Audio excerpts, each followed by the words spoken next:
Hey team, this video is about food, specifically protein, and it correlates with some of the PDFs that are in the vault accessible here as well. I just want to talk about it because it might help some people absorb it a little bit better. So the first thing I want to talk about with food is the absolute best bet is to track your food. A lot of people are really resistant to that, probably because it seems like a lot of work, and it does take some work. But the goal of tracking our food isn't so that we forever and always have to track our food. It's so that we can get an idea of what we're ingesting for our calories, our overall daily calories, our protein, our carbs, and our fats, because those ratios really matter. And to know what our current habits are will help us better understand how to change them to better facilitate our goals. So if we track how we're currently eating to be like, I had no idea that I was so over on calories or so low on protein, that's going to be hugely beneficial to us.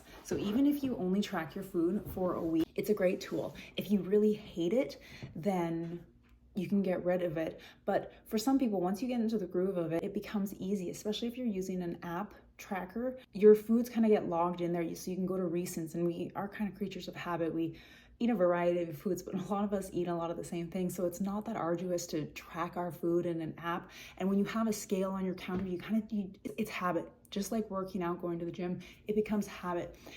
So you might end up enjoying it. So just give it a shot. If you really detest it and you know you're just really low on protein, maybe you only track your protein and nothing else.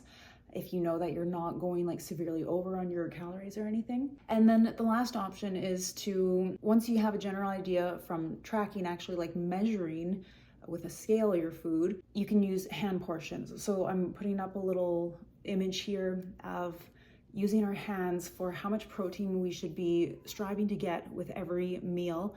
And it varies. So like the palm of your hand, with this image, it shows that it could be closer to, for females, like 22 grams of protein. So if we're only eating 3 meals a day and we're trying to get over 100 grams of protein a day, we're gonna need minimum 30 grams of protein per meal, because that at least puts us at 90.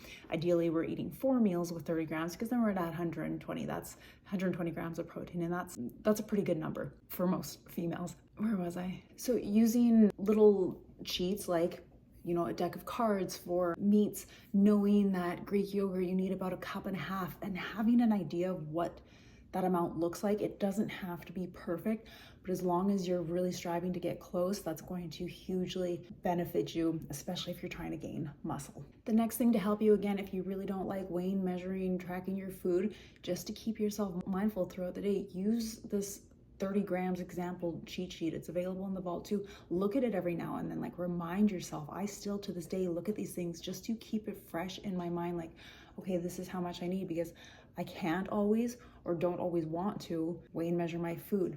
But keeping this information fresh in our mind, top of mind, educating ourselves so that we know what it looks like, feels like, again, we're going to be more successful in our health endeavors if we're putting in this little bit of effort